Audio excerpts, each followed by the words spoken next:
निम्नलिखित घटनाओं पर विचार कीजिए, निम्नलिखित घटनाओं पर विचार कीजिए और उनको कलाक्रमानुसार व्यवस्थित कीजिए। तो इस प्रश्न का मतलब ये है कि यहाँ पे जो चार ऑप्शंस दिए गए हैं 1 2 3 4, इसमें बताना है कि कौन सी घटना जो है पहले हुई, फिर उसके बाद कौन सी घटना हुई और सबसे बाद में कौन सी घटना हुई। तो अब इसमें पहला जो है ये है सिक्किम का विलय। सिक्किम का विलय होता है 1850 में। कब? 1850 में। झांसी का विलय होता है 1853 में। पंजाब का विलय होता है 1849 में, 1849। बर्मा का विलय 1852। अब हमारे पास जो है ये जो चारों घटनाएं हैं, इन चारों घटनाओं की जो तिथि है, जो डेट है, वो हमें पता चल गई। अब इसको हम अरेंज कर लेंगे। तो पहले कौन सी घटना आपको दिखाई पड़ रही है? पंजाब का विलय। तो पहला नंबर क्या आएगा? 3।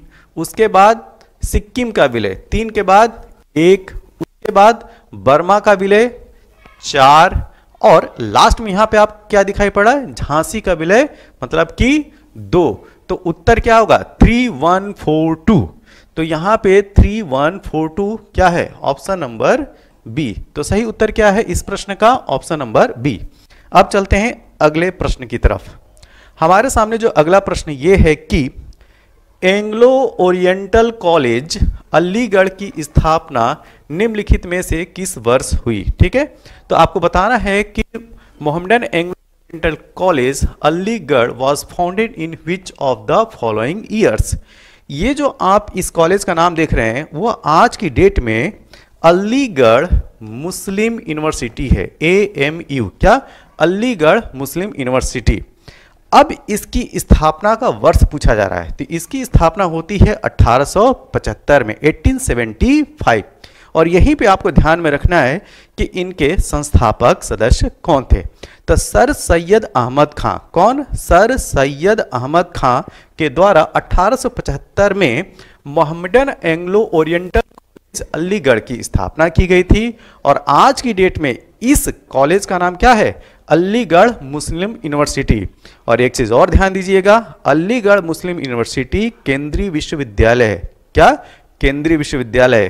तो उत्तर प्रदेश में स्थित अलीगढ़ मुस्लिम यूनिवर्सिटी आज की डेट में क्या है? सेंट्रल यूनिवर्सिटी है। अगला प्रश्न यह है कि who among the following was a founder of the United Indian Patriotic Association with Syed Ahmad Khan. ठीक है, तो सर सैयद अहमद खां से संबंधित यह दूसरा प्रश्न आ गया। जो इससे पहले वाला प्रश्न था वो कुछ अलग तरीके से पूछा गया और उन्हीं से संबंधित यह कुछ अलग टाइप का यहाँ पे प्रश्न दिखाई पड़ रहा है। प्रश्न क्या है कि निम्नलिखित में से कौन सैयद अहमद खां के साथ यूनाइटेड इंडियन पेट्रियोटिक एसोसिएशन का संस्थापक था? ठीक है, तो ये है बनारस के राजा शिव प्रसाद। कौन? बनारस के राजा शिव प्रसाद के साथ मिलकर उन्होंने यूनाइटेड इंडियन पेट्रियोटिक एसोसिएशन की स्थापना की थी। तो आप देख रहे हैं कि संस्थाओं के क्रम में ये दूसरा प्रश्न आ गया। ठीक है, और ये मेरे द्वारा फ्रेम किया हुआ प्रश्न नहीं है, यूपीपीएससी RO के एग्जाम में यह पूछा गया प्रश्न है। ठीक है, तो इस तरह के जो प्रश्न आ रहे हैं उनको ध्यान में रखिए कि आपको जो है किस तरीके से पढ़ना है और कैसे जो फैक्ट्स हैं उनको छोड़ना है। और सबसे बड़ी बात मैं फिर से आपसे कहना चाहूँगा कि एग्जाम में या कॉम्पिटिशन में तैयारी करते समय आपके अंदर यह गुण जरूर होना चाहिए कि क्या आपको पढ़ना है और क्या आपको छोड़ना है। अब चलते हैं अगले प्रश्न की तरफ। हमारे सामने जो अगला प्रश्न है, of the following was elected as general secretary of all India Kisan Congress established in Lucknow. ठीक है, तो आपको बताना है कि लखनऊ में स्थापित अखिल भारतीय किसान कांग्रेस के महासचिव कौन?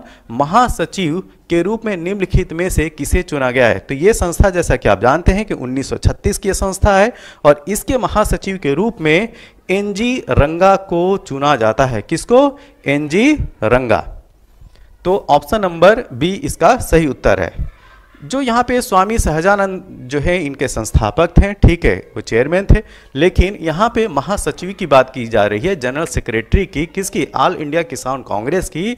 तो NG रंगा जो है वो इसके महासचिव थे। अगला प्रश्न, अगला प्रश्न यह है कि who among the revolutionary leaders attempted to assassinate Charles Tegart the hated police commissioners of Calcutta. तो निम्नलिखित में से किस क्रांतिकारी नेता ने कलकत्ता के क्रूर पुलिस कमिश्नर चार्ल्स टेगार्ट की हत्या का प्रयास किया था।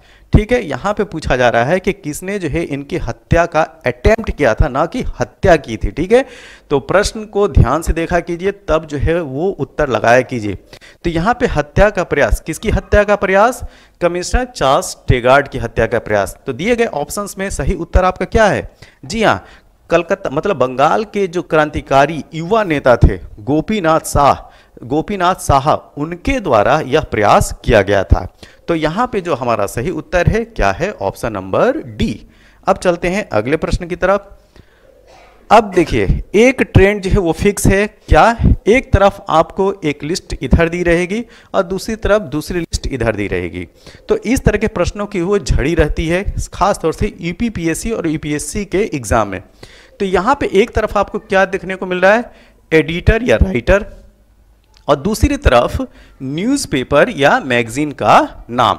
अब उनके साथ आपको जो है सही सुमेलित कौन सा नहीं है, इस प्रश्न के अनुसार वो आपको देखना है। तो निम्नलिखित युग्मों में से कौन सा एक सही सुमेलित नहीं है? तो देखिए, अरविंदो घोष वंदे मातरम, तो ये तो मैच है, ये सही है। गोपाल कृष्ण गोखले सत्याग्रह, जी नहीं, इनके अखबार का नाम था सुधाकर। क्या?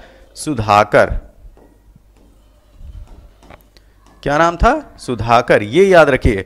तो अपना तो प्रश्न का जो उत्तर है वो तो अभी मिल गया है, तो प्रश्न का सही उत्तर क्या होगा? Option number B. लेकिन चूंकि ये कमीशन ने जो है वो क्वेश्चन सेट किया है, तो आगे की जो मैगजीन्स हैं उनके जो एडिटर है उनको भी नाम जरूर याद रखिए। जैसे एनी बेसेंट की न्यू इंडिया, ये सही है। ठीक, ये जो है अक्सर पूछा भी जाता है कि न्यू इंडिया किसकी मैगजीन थी, तो किसकी है? Annie Besant. और कॉमनवेल्थ भी याद रखिएगा। इसके साथ महात्मा गांधी जी की बात कर लेते हैं, तो महात्मा गांधी यंग इंडिया। तो ये जो बाकी के जो संपादक हैं उनकी पत्रिकाएं, अखबार या जो मैगजीन है उनका भी नाम याद रखा जाता है। ये नहीं कि कौन सा मिसमैच है, उत्तर मिल गया चलो आगे बढ़े, नहीं। अब चलते हैं अगले प्रश्न की तरफ। अगला प्रश्न जो है बहुत इंपॉर्टेंट है। ठीक, यहाँ पे सविनय अवज्ञा आंदोलन से प्रश्न को जो है वो बनाया गया है। तो प्रश्न क्या है कि with reference to the civil disobedience movement which of the following statements is are correct. आपको बताना है कि सविनय अवज्ञा आंदोलन के संदर्भ में निम्नलिखित कथनों में से कौन से कथन सही है। ठीक है, तो पहला स्टेटमेंट देखते हैं। तो Mahatma Gandhi was not punished for violating the salt law. Mahatma Gandhi कानून तोड़ने के विरोध में सजा नहीं दी गई थी। क्या ये स्टेटमेंट सही है? देखिए, 12 मार्च 1930 को दांडी मार्च यात्रा होती है और उसके तहत नमक कानून तोड़ने के एवज में महात्मा गांधी जी को गिरफ्तार कर लिया जाता है। ठीक है, तो अगर किसी को गिरफ्तार करके जेल में डाल दिया जाए तो यह सजा के अंतर्गत आएगा कि नहीं? बिल्कुल आएगा। तो महात्मा गांधी जी को जो है वो गिरफ्तार करके उनको जेल में डाल दिया जाता है। तो इस प्रकार से ये जो पहला स्टेटमेंट है क्या है कि महात्मा गांधी को नमक कानून तोड़ने के विरोध में सजा नहीं दी गई थी, ये स्टेटमेंट क्या हो गया? गलत हो गया। ठीक है, तो ये आ गया गलत की श्रेणी में। अब आगे देखते हैं। अगला स्टेटमेंट यह है कि Madan Mohan Malaviya, Devdas Gandhi and K M Munshi were punished for violating the salt law. ठीक है, ये जो है वो शॉर्ट लॉ है, ना कि सेल लॉ। तो मदन मोहन मालवीय, देवदास गांधी और के एम मुंशी को नमक कानून तोड़ने पर सजा दी गई थी। जी हाँ, ये स्टेटमेंट सही है। तो इस प्रश्न के अनुसार जो आपका सही उत्तर आएगा वो क्या आएगा? केवल 2। ऑप्शन नंबर बी इसका सही उत्तर है। अब चलते हैं अगले प्रश्न की तरफ। Consider the following events, arrange them in chronological order. ठीक है, आपको क्या करना है कि निम्नलिखित ये जो घटनाएं हैं 4, इनको देखना है और आपको इनको काल क्रमानुसार जो है व्यवस्थित करना है। इसका मतलब ये कि कौन सी घटना पहले हुई, फिर उसके बाद कौन सी, और फिर जो है वो सबसे लास्ट में कौन सी होती है। तो दांडी यात्रा देख लेते हैं। 12 मार्च 1930 की यह घटना है। पूना समझौता 24 सितंबर 1932 को होता है। कब? 24 सितंबर 1932। कम्युनल अवार्ड सांप्रदायिक घोषणा 16 अगस्त 1932 की घटना है।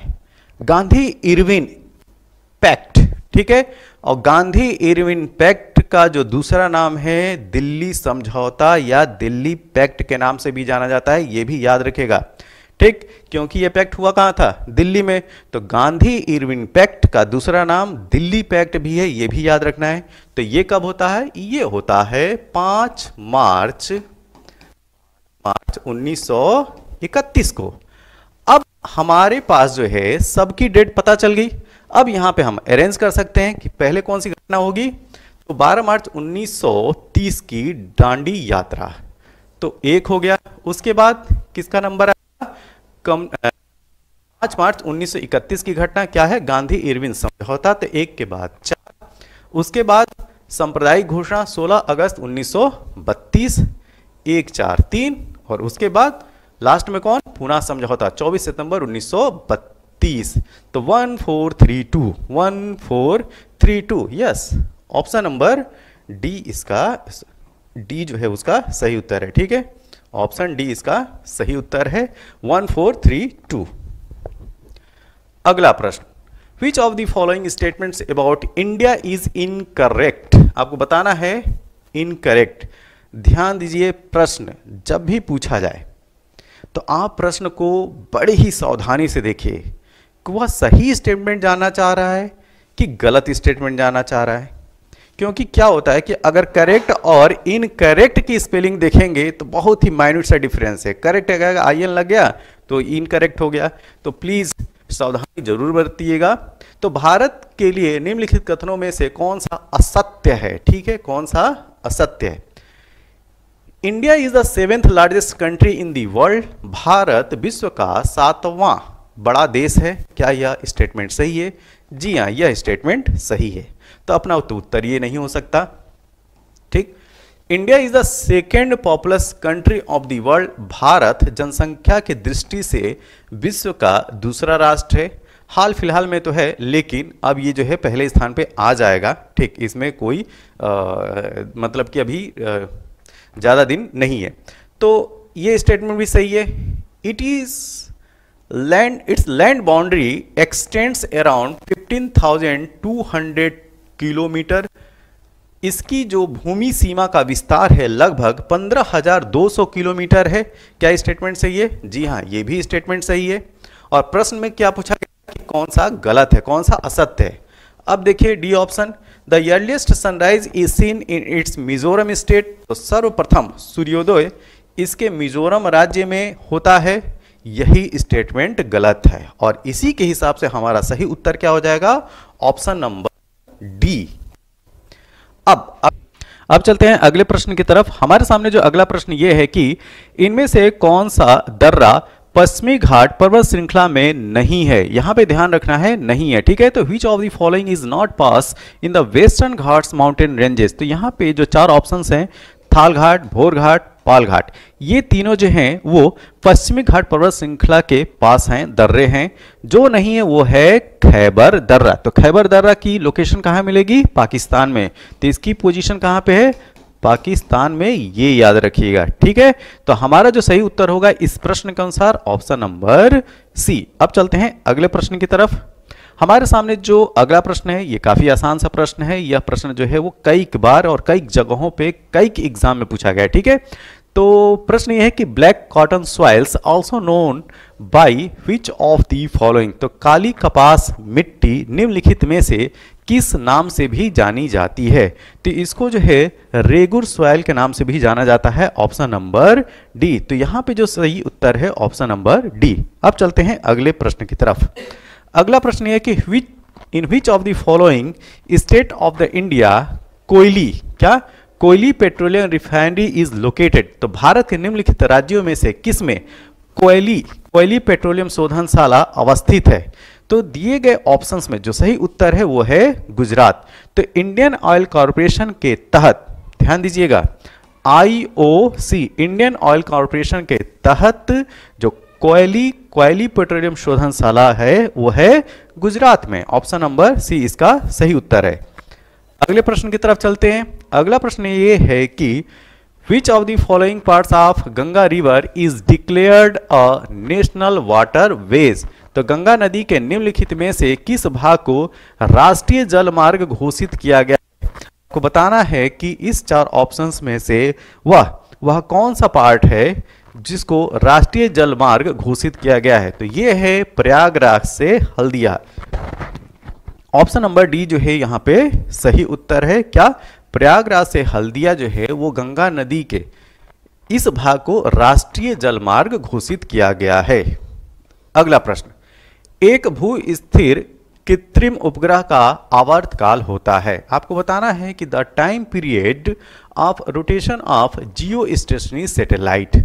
तो ध्यान दीजिए कि पृथ्वी अपने एक्सिस पे 24 घंटे में एक चक्कर लगाती है और उसके साथ भू स्थिर रहने के लिए किसी भी सैटेलाइट का जो आवर्तकाल होना चाहिए वो कितने का होना चाहिए। जी हाँ, इसका भी आवर्तकाल जो है 24 घंटे का ही होना चाहिए। कितना? 24 आवर। तो यहाँ पे सही उत्तर क्या हो जाएगा? Option number B. Option number B जो है यहाँ जो है वो सही उत्तर है। अगला फिर जो है सूची 1 और सूची 2 इस तरीके का प्रश्न आ गया। यहाँ पे सूची 1 और सूची 2 लिस्ट 1 और लिस्ट 2 की बात की गई है। एक तरफ ट्राइब आदिवासी ये जो है वो ट्राइब्स का नाम है और दूसरी तरफ उनकी अवस्थिति या ये कहा जाए वह किस राज्य में या उनकी जो है लोकेशन कहाँ पे ये आपको बताना है। तो ये है भील। भील जो है वो किस राज्य की ट्राइब है? तो भील राजस्थान। तो ए के सामने 2। उसके बाद गोंड छत्तीसगढ़, बी के जगह 3, लिम्बूस सिक्किम, सी के आगे 4, कोयंक या कोन्याक ये नागालैंड की ट्राइब है। तो ये है 1। तो 2 3 4 1 2 3 4 1 ये है ऑप्शन नंबर ए। तो इस प्रश्न का जो सही उत्तर है ऑप्शन ए। क्या? 2 3 4 1। अगला प्रश्न, international monetary fund loans can be used for which of the following purposes. तो अंतर्राष्ट्रीय मुद्रा कोष के ऋणों का उपयोग निम्नलिखित में से किस उद्देश्य के लिए किया जा सकता है, यह आपको बताना है। तो यहाँ पे जो ऑप्शंस दिए गए हैं जो सही उत्तर है वो है भुगतान संतुलन में अस्थायी कमी को पूरा करने के लिए। एक्चुअली में जो इंटरनेशनल मॉनेटरी फंड है वो देशों के जो बैलेंस ऑफ पेमेंट है बीओपी उसको जो है बैलेंस करने के लिए वो क्या करता है? वो भुगतान करता है। तो भुगतान संतुलन में अस्थायी कमी को पूरा करने के लिए इंटरनेशनल मॉनेटरी फंड अपने मेंबर कंट्री को, ध्यान दीजिएगा, इंटरनेशनल मॉनेटरी फंड अपने मेंबर कंट्री को यह व्यवस्था देता है। ठीक। और भारत जो है IMF और वर्ल्ड बैंक दोनों का सदस्य, ये भी ध्यान रखिएगा। अगला प्रश्न, श्वेत वस्त्र काले वस्त्रों की अपेक्षा ठंडे होते हैं क्योंकि white clothes are cooler than black clothes because क्योंकि वे संपूर्ण प्रकाश को परावर्तित करते हैं। देखिए जो व्हाइट ड्रेस है, जो व्हाइट कपड़ा होता है जैसे कि मैंने पहन रखा है, ये क्या करती है कि जो लाइट इस पे पड़ती है उसको परावर्तित कर देती है, रिफ्लेक्ट कर देती है। ठीक। तो ऊष्मा का अवशोषण हो नहीं पाता और इस वजह से गर्माहट नहीं होती है। और यहीं पे अगर ब्लैक शर्ट होती है, ठीक है, ब्लैक शर्ट होती तो वो आने वाली किरणों को क्या करता है? एब्जॉर्ब करता है और ऊष्मा को बढ़ाता है और ऊष्मा बढ़ाएगा तो गर्मी होगी। ये चीज ध्यान रखना है। तो यहाँ पे जो सही उत्तर है वो क्या हो जाएगा? ऑप्शन नंबर डी इसका सही उत्तर है। अगला प्रश्न फिर उसी तरीके से लिस्ट 1 और लिस्ट 2 दी गई है। आपको ये बताना है कि जो इधर है वो इधर जो दी गई लिस्ट है वो किसके साथ मैच करता है। सिरका में उपस्थित अम्ल, आपको बताना है कि सिरका में उपस्थित अम्ल कौन सा अम्ल होता है? जी हाँ, ये होता है एसिटिक एसिड, एसिटिक अम्ल। तो ए की जगह, ए के सामने मैं 3 लिख देता हूं। शोरिंग ऑफ मिल्क, दूध का खट्टा होना, किसकी वजह से? लैक्टिक अम्ल की वजह से। तो बी के सामने मैंने 4 लिख दिया। कंपाउंड प्रेजेंट इन बोन्स, हड्डियों में उपस्थित यौगिक। तो हड्डियों में उपस्थित यौगिक कौन सा है? जी हाँ, ये है कैल्शियम फॉस्फेट। तो सी के सामने मैंने 1 लिख दिया। Acid present in gastric juices, अमाशय रस में उपस्थित अम्ल। देखिए अमाशय में जो उपस्थित अम्ल होता है वो होता है HCl, हाइड्रोक्लोरिक एसिड, और इसी वजह से अमाशय का जो इन्वायरमेंट होता है वो अति अम्लीय होता है, क्योंकि HCl का जो pH वैल्यू होती है वो 0.7 to 1 के आसपास होती है, जो काफी ज्यादा एसिडिक है। तो डी के सामने मैं क्या लिख दूं? 2। तो क्या हो गया? 3 4 1 2। यस, ऑप्शन नंबर बी इसका सही उत्तर है। तो 3 4 1 2 जो है ऑप्शन नंबर बी में। अब चलते हैं अगले प्रश्न की तरफ। हमारे सामने जो अगला प्रश्न है कि with reference the radioactivity which of the following statements is are correct. तो रेडियो धर्मिता, यहां पे जो प्रश्न है वो रेडियो धर्मिता से है, रेडियो एक्टिविटी से है। तो रेडियो धर्मिता के संदर्भ में निम्नलिखित कथनों में से कौन सा या कौन से स्टेटमेंट सही हैं? तो यहां पे 2 स्टेटमेंट दिए गए हैं और आपको बताना है कि कौन सा करेक्ट है। रेडियो धर्मिता एक नाभिकीय गुण है। जी हां, ये स्टेटमेंट सही है। रेडियो एक्टिविटी जो होती है एक न्यूक्लियर प्रॉपर्टी है, ठीक है। Hydrogen bomb is prepared on the principle of nuclear fission. क्या नाभिकीय विखंडन के सिद्धांत पर हाइड्रोजन बम बनाया गया है? जी नहीं, हाइड्रोजन बम नाभिकीय विखंडन के सिद्धांत पर नहीं बना है, नाभिकीय संलयन के सिद्धांत पर बना है। और यहां पे अगर मैं पूछूं कि नाभिकीय विखंडन के सिद्धांत पर कौन सा बम है, तो वो है एटम बम, परमाणु बम। तो दूसरा स्टेटमेंट यहां पे हो गया गलत, ठीक, गलत। तो इस प्रश्न का सही उत्तर क्या होगा? ऑप्शन नंबर 1, केवल 1 सही है। अच्छा, रेडियो धर्मिता, ये जो रेडियो एक्टिविटी है, यह कॉन्सेप्ट किसका दिया हुआ है? तो हेनरी बेकुरेले का। किसका? हेनरी बेकुरेले का दिया हुआ कॉन्सेप्ट है।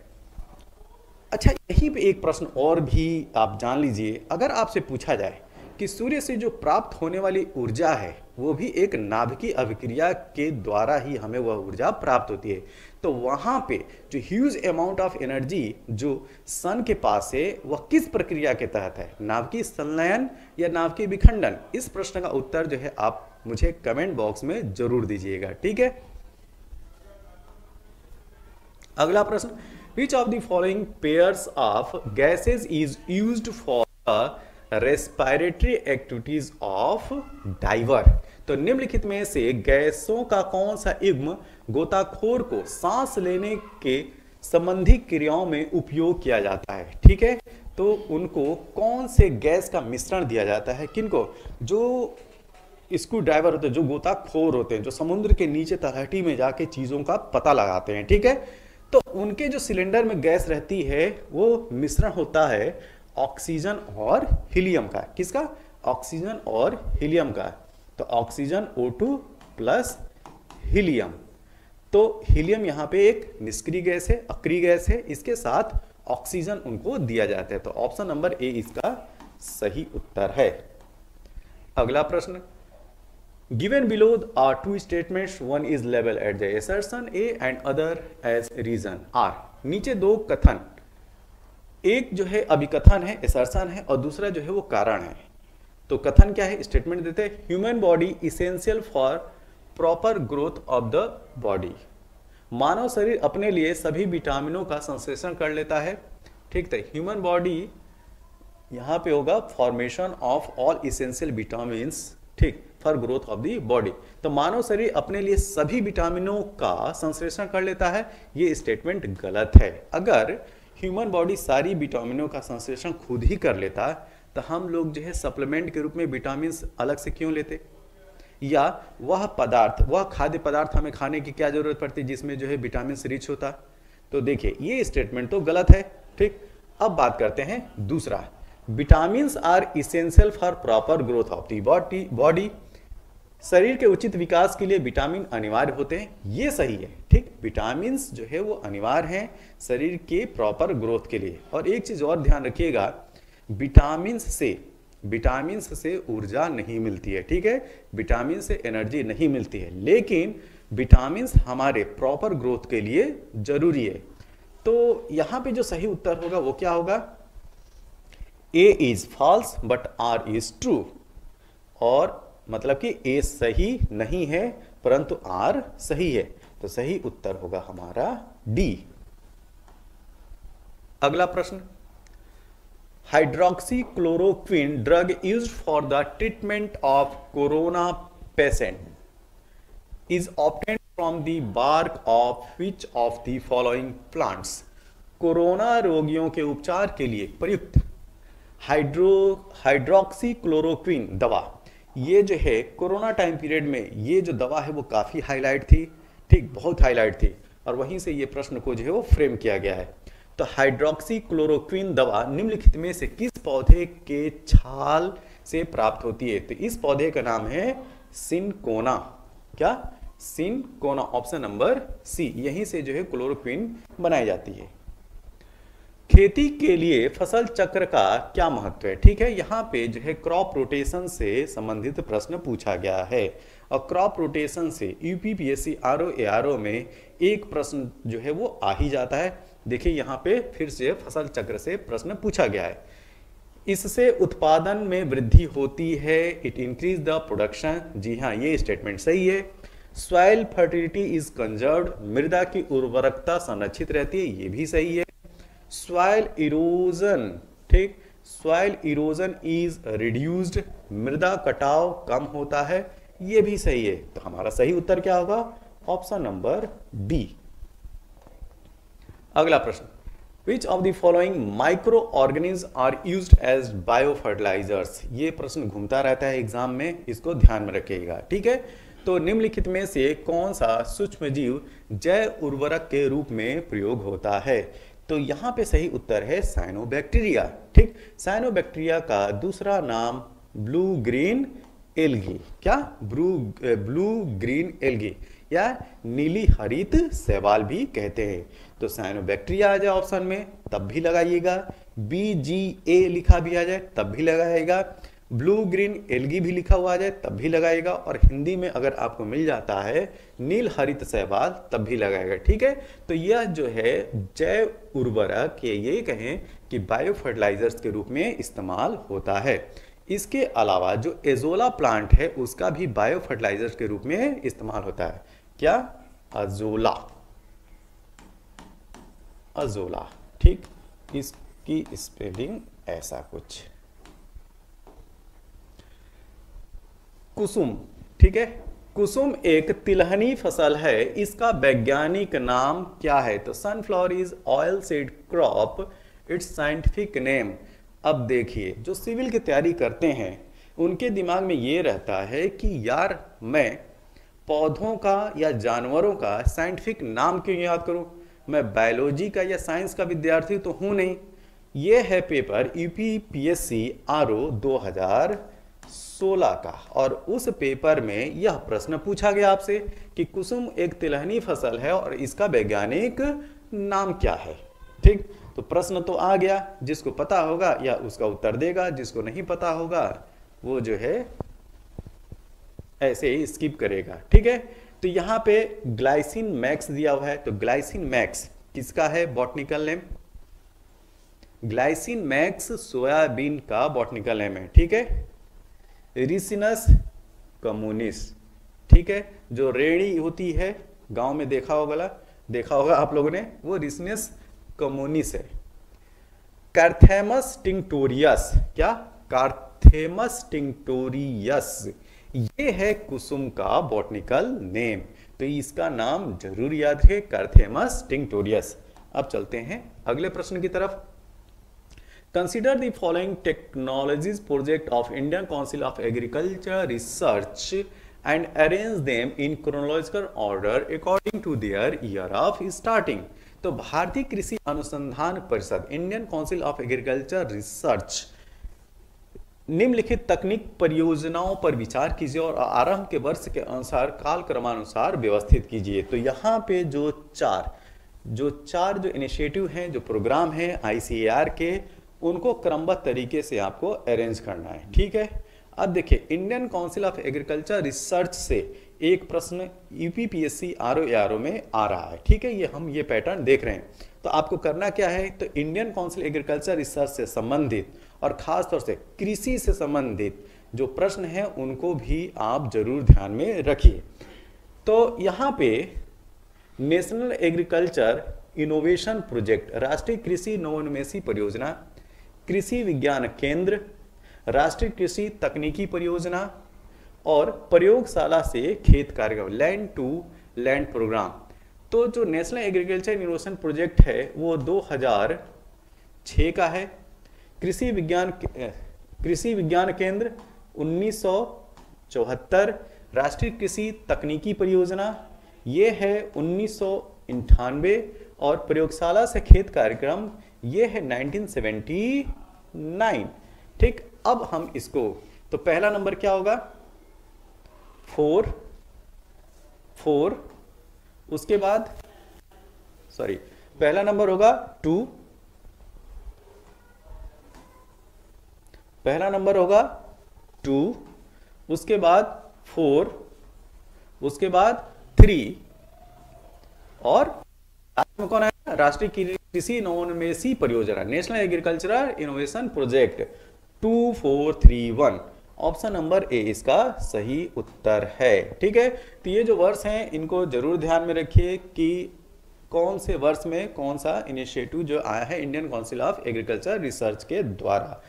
और इससे पहले जो प्रश्न पूछे गए थे ये पूछे गए थे कि भारत का पहला कृषि विज्ञान केंद्र कहाँ पे खोला गया था, ये प्रश्न पूछा गया था। और यहाँ पे क्या किया, अब उनको जो है वर्ष के अनुसार व्यवस्थित करने को दे दिया। ठीक है, अगला प्रश्न, alcohol that is derived from fermentation of germinated barley grains is known as, जौ के, ठीक है, जौ के अंकुरित बीजों के किण्वन से बने शराब को क्या कहते हैं, तो उसको कहते हैं बियर। क्या, बियर। बहुत सारे युवा जो हैं इसको शराब की श्रेणी में नहीं रखते हैं, लेकिन विज्ञान क्या कहता है, यह एक शराब है। तो बियर भी शराब की श्रेणी में आता है, लेकिन युवाओं के द्वारा इसको शराब में नहीं गिना जाता है। ठीक है, ये सोशियोलॉजी में आता है। ठीक है, अब चलते हैं अगले प्रश्न की तरफ। In Uttar Pradesh which of the following assist entrepreneurs in setting up industries and enterprise, निम्नलिखित में से कौन सा उत्तर प्रदेश के उद्यमियों को उद्योगों में एक उद्योग लगाने में सहायता करता है। ठीक है, तो यूपी में जो उद्योग बंधु इनिशिएटिव है वो क्या करता है, उत्तर प्रदेश के जो इंडस्ट्रीज हैं उनको इंडस्ट्री लगाने में क्या करता है, हेल्प करता है। तो यहां पे सही उत्तर क्या होगा, ऑप्शन नंबर डी। अगला प्रश्न, the famous tomb of wife of Nawab Shujauddaula Bahu Begum tomb is situated at which of the following place, Nawab Shujauddaula की बेगम का प्रसिद्ध मकबरा बहु बेगम का मकबरा निम्नलिखित में से किस स्थान पर अवस्थित है, तो ये है फैजाबाद में। ठीक, ऑप्शन नंबर डी फैजाबाद। अगला प्रश्न, for fast space industrialisation to make investment and for generation of employment opportunity UP government would set up state first data centre in, ठीक है, तो तीव्र औद्योगिकरण हेतु निवेश करने तथा रोजगार के अवसरों के सृजन के लिए उत्तर प्रदेश सरकार ने राज्य का पहला, बहुत इंपॉर्टेंट है, राज्य का पहला आंकड़ा केंद्र स्थापित करेगा। कहां पे, Greater Noida, option number B.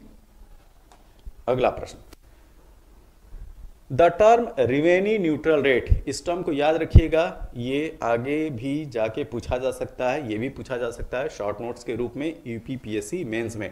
तो रिवेन्यू न्यूट्रल रेट आज in news recently is related to, ठीक है, तो राजस्व तटस्थ दर जो हाल ही में समाचारों में था वह संबंधित है, तो यह रिलेटेड है goods and service tax, GST, तो वस्तु एवं सेवा कर से संबंधित है। क्या, राजस्व तटस्थ दर। अब इसका मतलब क्या आता है, ठीक है, तो जो रिवेन्यू न्यूट्रल रेट है इसका मतलब ये होता है कि केंद्र और राज्य दोनों के द्वारा जो है एक समान ये कर लगाया जाएगा, तो इसको बोलते हैं रिवेन्यू न्यूट्रल रेट। अगला प्रश्न, Which of the following places of UP was known as रंग theatre during the British rule in India? ठीक, भारत में ब्रिटिश शासन काल में उत्तर प्रदेश के निम्नलिखित में से किस स्थान को रंग थिएटर के रूप में, कौन सा थिएटर, रंग थिएटर के रूप में जाना जाता था? तो लखनऊ का जो GPO है, अंग्रेजों के जमाने में रंग थिएटर के नाम से जाना जाता है, और जैसा नाम है वहां पे अंग्रेज क्या करते होंगे, मनोरंजन करते होंगे। तो जो GPO है उसको रंग थिएटर के रूप में ब्रिटिश शासन के टाइम में जाना जाता था। अगला प्रश्न, consider the following statement regarding Atal tunnel which is are right. Atal tunnel से संबंधित निम्नलिखित कथनों पर विचार कीजिए और कौन सा स्टेटमेंट सही है ये आपको बताना है। इसका निर्माण सीमा सड़क संगठन मतलब कि बॉर्डर रोड ऑर्गेनाइजेशन के द्वारा किया गया। जी हाँ, ये स्टेटमेंट सही है। यह मनाली और लाहौल स्पीति घाटी को जोड़ती है, ये भी सही है। यह मनाली और स्पीति वैली को कनेक्ट करने के काम करती है। अटल टनल काफी हाईलाइट थी ये टनल।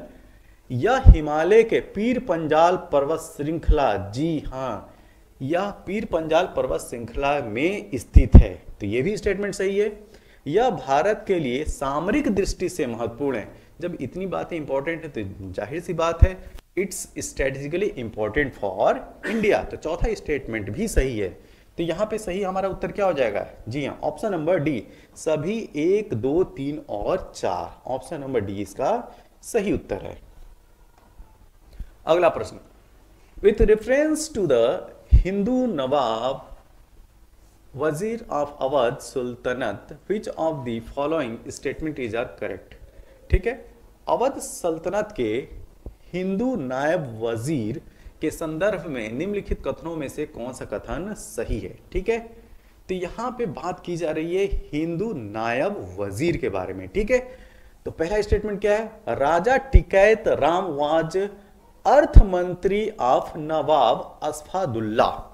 तो राजा टिकैत राय नवाब अस्फादुल्ला के अर्थ मंत्री थे। इस वर्ड को भी याद रखेगा, अर्थ मंत्री।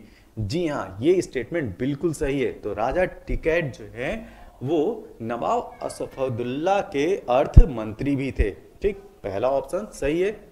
As well, there were certain Hindu castes who were placed high positions in the state of Nawabs of Awadh.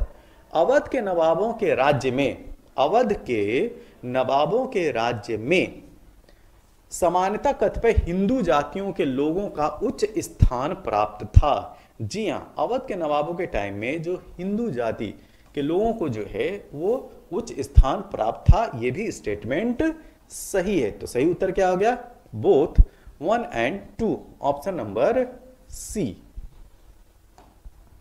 अगला प्रश्न, राष्ट्रीय गांधी राष्ट्रीय विमानन विश्वविद्यालय, ठीक है, राजीव गांधी राष्ट्रीय विमानन विश्वविद्यालय, Rajiv Gandhi national aviation university is situated in UP.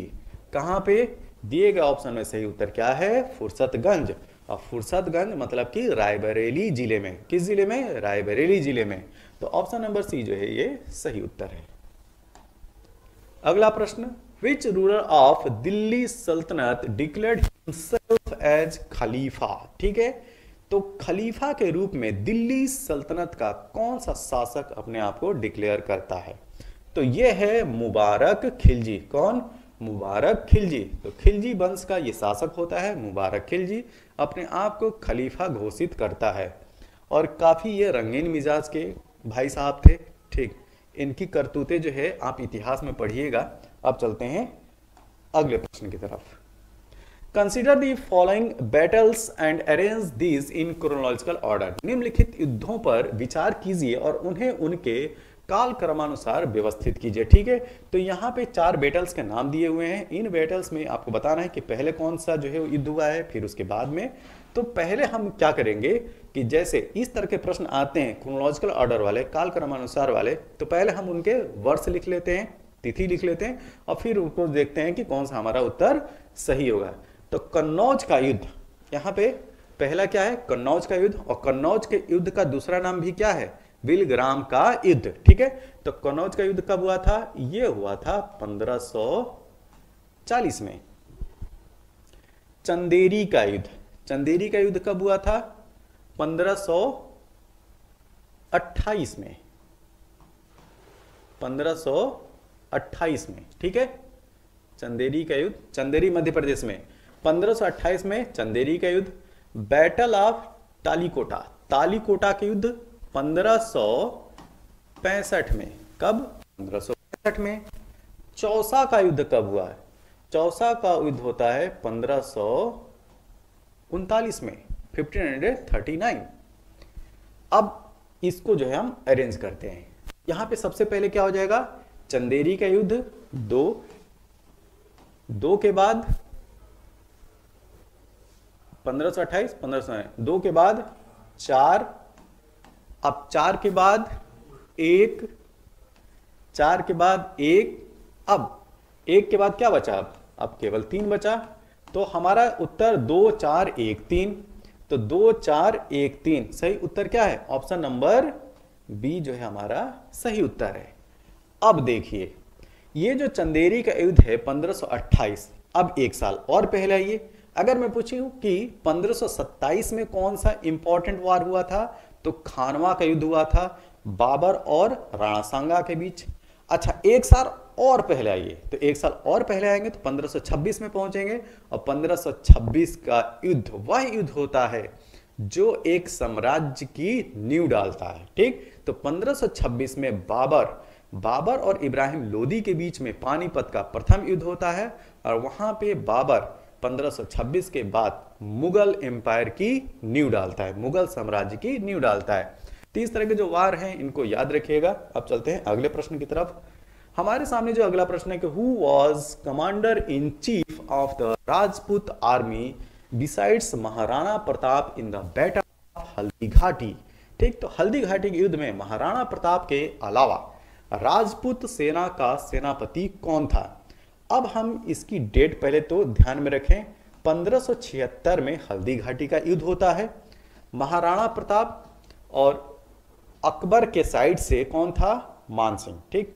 तो यहां पे महाराणा प्रताप के अलावा जो राजपूत सेना का सेनापति कौन था ये आपको बताना है। तो ये है हकीम सूर, हकीम सूर। तो ऑप्शन नंबर बी यहां पे सही उत्तर है। यह एक अफगान योद्धा होता है, ठीक है। अगला प्रश्न, रज़्मनामा, रज़्मनामा किस हिंदू ग्रंथ का फारसी अनुवाद है? ठीक है, तो ये महाभारत का फारसी अनुवाद है। क्या? रज़्मनामा। यह अकबर के टाइम में किसके द्वारा इसका जो है ट्रांसलेशन किया गया? बदायूं और फैजी के द्वारा सम्मिलित रूप से। अगला प्रश्न, लाठी क्लब, ध्यान दीजिएगा, लाठी क्लब की स्थापना निम्नलिखित में से किसने की थी? तो who among the following founded the लाठी क्लब? तो दिए गए ऑप्शन में जी हां, बाल गंगाधर तिलक। ऑप्शन नंबर सी जो है वो सही उत्तर है। तो लाठी क्लब की स्थापना का श्रेय जाता है बाल गंगाधर। एमसीक्यू क्वेश्चन है वह यह है कि which of the following industry is most developed in the Great Lake region of North America? यहां पे आपको बताना है कि उत्तरी अमेरिका के बृहद झील जिसको ग्रेट लेक बोलते हैं प्रदेश में निम्नलिखित में से कौन सा उद्योग सर्वाधिक विकसित है? यहां पे मोस्ट डेवलप इंडस्ट्री की बात की जा रही है। तो यहां पे इस्पात एवं इंजीनियरिंग जो ऑप्शन नंबर डी है वो सही उत्तर है। यहां पे इस्पात और इंजीनियरिंग उद्योग जो है वो सबसे ज़्यादा डेवलप है। अब यहां पे जो बात की जा रही है ग्रेट लेक रीजन की, आखिर ग्रेट लेक से मतलब क्या है? तो उत्तरी अमेरिका में 5 जो झीलें हैं उनको सामूहिक रूप से ग्रेट लेक के नाम से जाना जाता है। और ये जो 5 झीलें हैं वो कौन कौन सी हैं? और उत्तरी अमेरिका में जैसा कि हम जानते हैं कि 2 देश हैं, कनाडा और यूनाइटेड स्टेट ऑफ अमेरिका। तो यूनाइटेड स्टेट ऑफ अमेरिका और कनाडा इनके क्षेत्रों में 5 जो लेक पाई जाती हैं वो लेक कौन कौन सी हैं उनका नाम देखते हैं। तो यहाँ पे आप विस्तृत तौर पे आप मैप में देख सकते हैं कि यहाँ पे लेक सुपीरियर है, lake Michigan, lake eri, lake Ontario, lake Huron. तो ये जो 5 लेक हैं इनको कलेक्टिवली हम ग्रेट लेक के नाम से जानते हैं। और इन लेक का जो विस्तार है, और ख़ास तौर से मैं कहूँगा मिशिगन को आप थोड़ा सा अलग करके देखिए, ठीक है। ये मिशिगन के अलावा जो 4 लेक हैं, lake superior, lake Huron, lake Ontario और लेक इरी, ये जो 4 लेक हैं ये यूनाइटेड स्टेट ऑफ अमेरिका मतलब कि यूएसए और कनाडा, इन दोनों के टेरिटरी के अंतर्गत आते हैं, दोनों के सीमा क्षेत्र के अंतर्गत आते हैं। केवल और केवल जो लेक मिशिगन है, ठीक, जो लेक मिशिगन है, जो मिशिगन झील है, वह पूरी तरीके से यूएसए के अंतर्गत आती है। कहाँ? यूएसए मतलब कि अमेरिका के अंतर्गत। यहाँ पे जो आप ये थोड़ा सा ग्रे कलर में देख रहे हो ये वाला मैप, ठीक, इसको देखते जाइए। ये वाला जो क्षेत्र है ये कनाडा का क्षेत्र, ठीक है। और उसके बाद ये जो आप कलरफुल में जो डिफरेंट डिफरेंट ब्लॉक में देख रहे हैं वो यूनाइटेड स्टेट ऑफ अमेरिका के अलग अलग राज्य हैं, जैसे विस्कॉन्सिन यहाँ पे आप देख सकते हैं, इधर है ओहियो, ठीक, इधर फिलाडेल्फिया, इधर जो है शिकागो, इलिनॉइस, शिकागो। तो इस तरीके से जो है आप डिफरेंट जो है आप स्टेट देख सकते हैं अमेरिका के। और ये वाला जो पोर्शन है, ये वाला जो पोर्शन है ये है कनाडा देश के क्षेत्र। तो अगर आपसे पूछा जाए कि इन 5 झीलों में से सुपीरियर, मिशिगन, ईरी, ओंटारियो और हुरन, इन 5 झीलों में से ऐसी कौन सी झील है जो केवल और केवल अमेरिका मतलब कि यूनाइटेड स्टेट ऑफ अमेरिका के अंदर ही पाई जाती है? तो केवल एक झील है, वो है लेक मिशिगन। इसके अलावा जो 4 झीलें हैं, lake superior, lake Huron, lake Ontario और लेक इरी, ये यूनाइटेड स्टेट ऑफ अमेरिका और कनाडा दोनों के टेरिटरी के अंतर्गत, सीमा क्षेत्र के अंतर्गत आती हैं। तो जो प्रश्न पूछा गया था वह पूछा गया था कि जो ये जो ग्रेट लेक वाला क्षेत्र है वह स्पेशली किस इंडस्ट्री के लिए जो है वो मोस्ट डेवलप्ड क्षेत्र है? तो यहाँ पे जो ऑप्शन था वो था ये इस्पात और इंजीनियरिंग। तो स्टील एंड इंजीनियरिंग वर्क के लिए यह मोस्ट डेवलप्ड एरिया है। अगला प्रश्न, हमारे सामने जो अगला प्रश्न है कि निम्नलिखित में से कौन से देश चारों ओर से स्थलों से घिरे हैं? ध्यान दीजिएगा, वैसे देश जो चारों तरफ से स्थल भाग से घिरे होते हैं, ऐसे देशों को हम लोग लैंड लॉक्ड कंट्री बोलते हैं। क्या बोलते हैं? लैंड लॉक्ड कंट्री बोलते हैं, ठीक है। और हिंदी में इसको बोलते हैं स्थल रुद्ध। हिंदी में बोलेंगे स्थल रुद्ध, ये चीज याद रखिएगा। तो ऐसा देश जो चारों ओर से लैंड या ये कहा जाए भूभाग से घिरा हो तो उसको हम लोग बोलेंगे लैंडलॉक्ड कंट्री या स्थल रुद्ध देश। तो दिए गए ऑप्शन में जो 4 देश हैं उसमें आर्मेनिया, बोत्सवाना और इथोपिया, ये जो 3 देश हैं वो लैंडलॉक्ड हैं, मतलब कि इनकी जो सीमा क्षेत्र है किसी भी समुद्र या सागर से नहीं लगती है, ठीक है। तो यहाँ जो सही उत्तर होगा वो होगा 1, 3 और 4। सही उत्तर ऑप्शन नंबर डी होगा, ठीक है। ऑप्शन नंबर डी इसका सही उत्तर है, 1, 3 और 4। अब इसको जो हम विस्तृत तौर पे मैप में देखेंगे कि ये मैप में है कहाँ। तो देखिए जो यहाँ पे जो ऑप्शन है क्या, बोत्सवाना और इथोपिया। बोत्सवाना और इथोपिया जो हैं वो अफ्रीका महाद्वीप के अंतर्गत आते हैं। और ये जो मैप है ये है अफ्रीका महाद्वीप का मैप, मतलब कि अफ्रीका कॉन्टिनेंट। तो अफ्रीका कॉन्टिनेंट में इथोपिया ये है और बोत्सवाना ये है, ठीक है। तो अगर मैं इथोपिया की बात करूं तो इथोपिया एक तरफ से सोमालिया से घिरा हुआ है, इधर देख सकते हैं, इधर जिबूती है, ये इरिट्रिया है, इधर सूडान और यहाँ पे केन्या है, साउथ में केन्या से ये घिरा हुआ है। तो चारों तरफ से आप देख रहे हैं कि ये जो है वो देश मतलब कि भूभाग से ही घिरा हुआ है। तो इथोपिया क्या होगा? लैंडलॉक्ड कंट्री हो गई। और इसकी जो है कैपिटल भी ध्यान में रखिए, इसकी कैपिटल है अदिस अबाबा। तो अब हम बात करते हैं बोत्सवाना की, ठीक है। तो बोत्सवाना किससे घिरा हुआ है? इधर जो है आप देख सकते हैं, इधर जो है साउथ अफ्रीका से घिरा हुआ है, मतलब साउथ में। इधर अगर हम बात करें नॉर्थ ईस्ट में तो इधर ये जिम्बाब्वे, अगर नॉर्थ में बात किया जाए तो जाम्बिया से, नॉर्थ वेस्ट में बात करें अंगोला, और इधर वेस्ट में अगर बात किया जाए तो नामीबिया से, तो ये जो है वो चारों तरफ से देशों से घिरा हुआ है। इसकी सीमा रेखा जो है किसी भी समुद्र सागर या महासागर से नहीं लगती है। तो ये भी क्या हुआ, स्थल रुद्ध, या ये कहें कि लैंडलॉक्ड कंट्री है अफ्रीका कॉन्टिनेंट में। अब इसके अलावा जो ऑप्शन में था वो क्या था, अर्मेनिया था और मॉन्टीनीग्रो था। ठीक, तो अर्मेनिया, ये है अर्मेनिया, और अर्मेनिया की जो कैपिटल है इसको ध्यान में रखिए, येरेवान। ठीक है, येरेवान जो है वो अर्मेनिया की कैपिटल है। कभी कभी क्या होता है, इन देशों की राजधानी भी पूछ लिया जाता है। तो अर्मेनिया की स्थिति देखते हैं। इधर आप देख सकते हैं कि ये टर्की से घिरा हुआ है, नॉर्थ में जॉर्जिया से, और साउथ में जो है वो ईरान से इसकी सीमा रेखा लगती है। और इधर बात करें, मतलब कि ईस्ट में बात करें, तो अजरबैजान से इसकी सीमा रेखा जो है वो लग रही है। तो अर्मेनिया भी चारों तरफ से जो है वो लैंड, या ये कहा जाए कि किसी न किसी भूभाग से, किसी देश के भूभाग से ही घिरा है। तो इसकी भी सीमा रेखा किसी न तो समुद्र से लगती है, न तो सागर से लगती है, न तो महासागर से लगती है। तो अर्मेनिया भी क्या हुआ, लैंड लॉक्ड या स्थल रुद्ध देश हुआ। अब हम देखेंगे मॉन्टीनीग्रो को। ठीक है, तो मॉन्टीनीग्रो आप देख रहे हैं कि मॉन्टीनीग्रो की ये जो सीमा है ये इधर एड्रियाटिक सी से, मतलब जो एड्रियाटिक सागर है उसके साथ लग रही है। तो यहाँ पे मॉन्टीनीग्रो क्या हो गया, वह जो है लैंडलॉक्ड कंट्री नहीं हुआ। तो इस तरीके से जो विजुअलाइजेशन है हम जो है वो मैप में भी देखा करें, और बार बार ये जो क्षेत्र हैं उनको आप मैप पे जरूर देखा कीजिए, क्योंकि यहाँ से प्रश्न जो है अक्सर जो है यूपीपीएससी फ्रेम करती है। और आज की डेट में अगर 2023 प्रीलिम्स की यूपीएससी प्रीलिम्स की मैं बात करूँ तो मैप जो है यूपीएससी के लिए भी काफ़ी फेवरेट टॉपिक रह गया। ठीक है, तो मैप को जो है सावधानी से पढ़िए। अब चलते हैं अगले प्रश्न की तरफ। हमारे सामने जो है कथन और कारण आधारित यह प्रश्न है।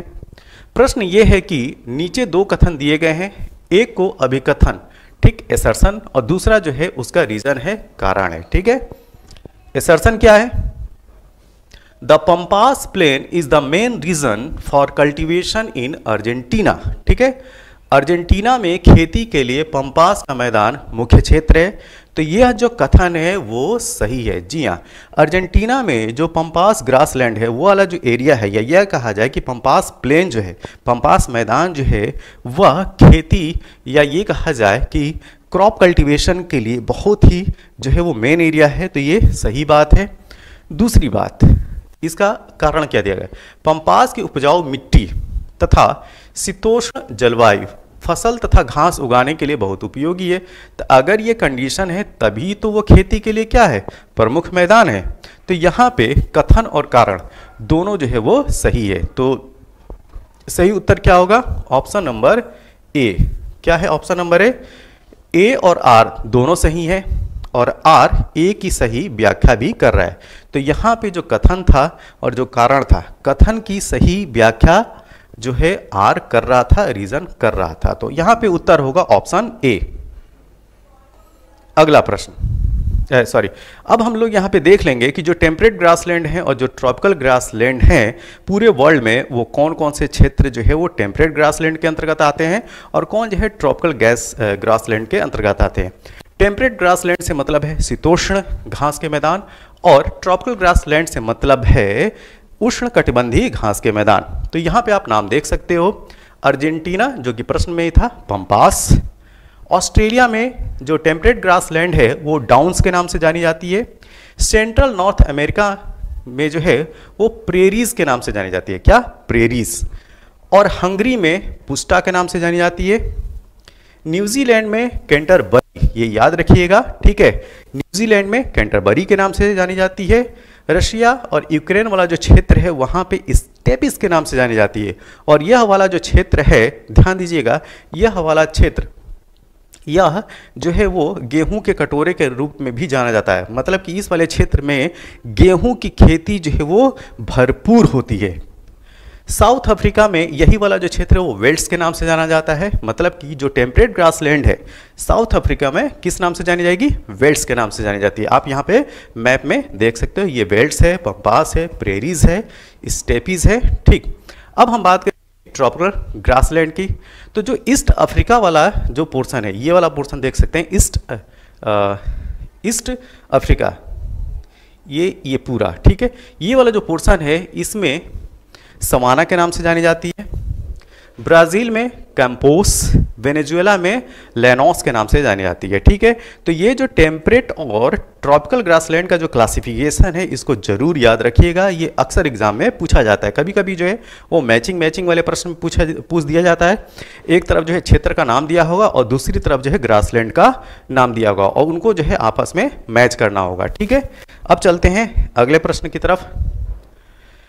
ये जो है बहुत मैं क्या कहूँ कि इम्पॉर्टेंट है या टफ है, तो मैं कहूँगा कि ये दोनों तरीके का है। ये जो है एक जो है वो कठिन प्रश्न के अंतर्गत भी है और इम्पॉर्टेंट भी है। कठिन, पहले प्रश्न को देखते हैं फिर हम बात करते हैं, ठीक है। देखिए, निम्नलिखित तीर्थंकरों पर विचार कीजिए और उनको सही काल क्रमानुसार व्यवस्थित कीजिए, ठीक है।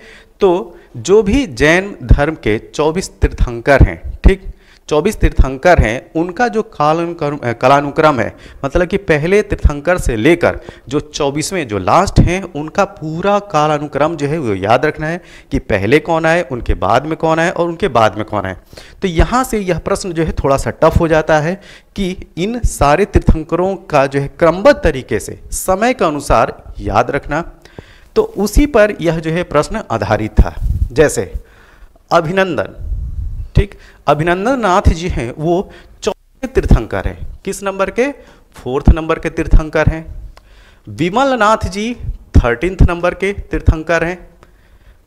और मुनिसु व्रत नाथ ये 20वें नंबर के तीर्थंकर हैं। पद्म प्रभु ये 6th नंबर के तीर्थंकर है, 6ठे नंबर के। तो अब यहाँ पे देखिए कि अक्सर लोग कहा भी करते थे कि आप क्या कीजिए कि शुरू के 3 याद कर लीजिए और अंतिम के 3 याद कर लीजिए।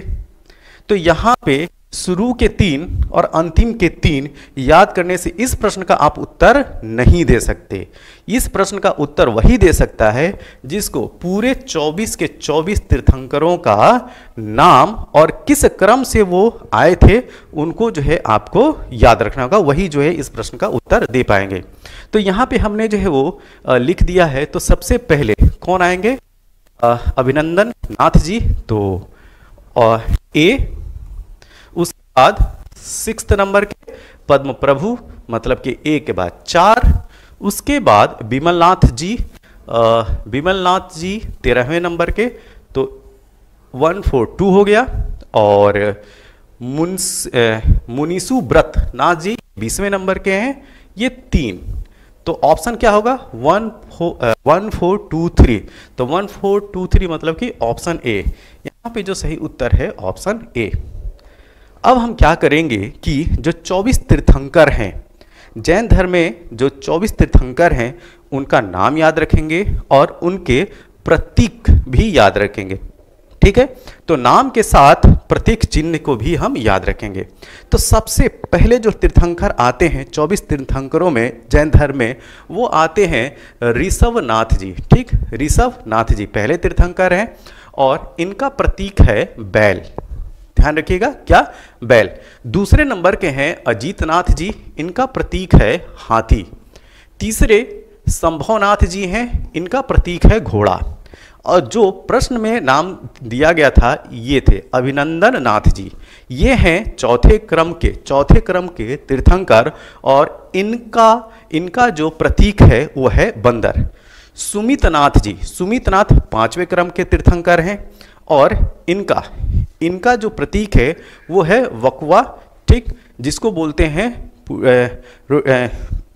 गूज, एक तरीके का जो है गूज पक्षी है, ये इनका प्रतीक है।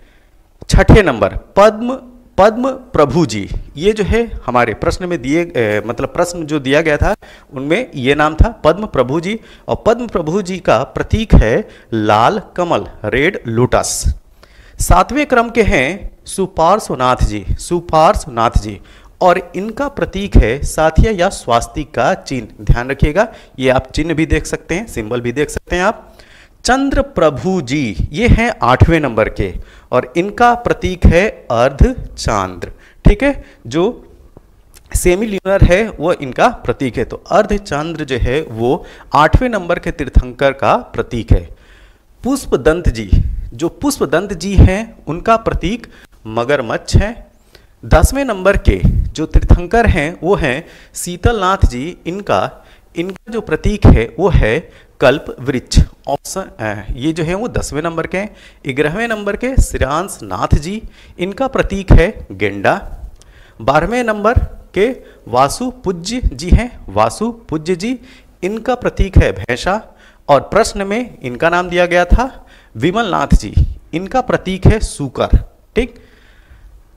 14वें नंबर के हैं अनंतनाथ जी, इनका प्रतीक है सेही। 15वें नंबर के हैं धर्मनाथ जी, इनका प्रतीक है वज्र दंड। 16वें तीर्थंकर हैं शांतिनाथ जी, इनका प्रतीक है हिरण।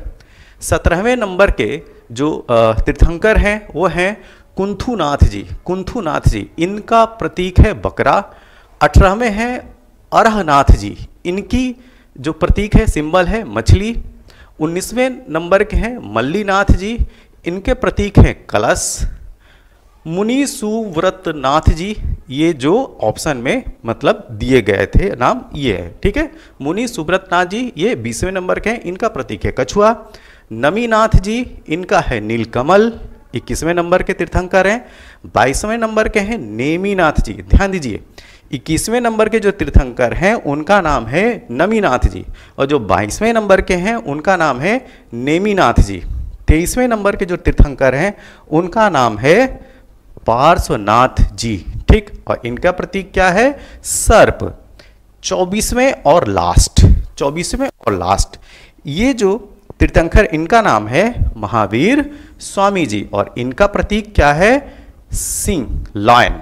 तो ये जो प्रतीक हैं 24 तीर्थंकरों के, इनका नाम भी याद रखना है और इनका जो है क्रम भी याद रखना है 1 से लेके 24 तक, तभी जाके आप इस तरह के जो प्रश्न हैं उनको आप सॉल्व कर पाएंगे, वरना नहीं कर पाएंगे।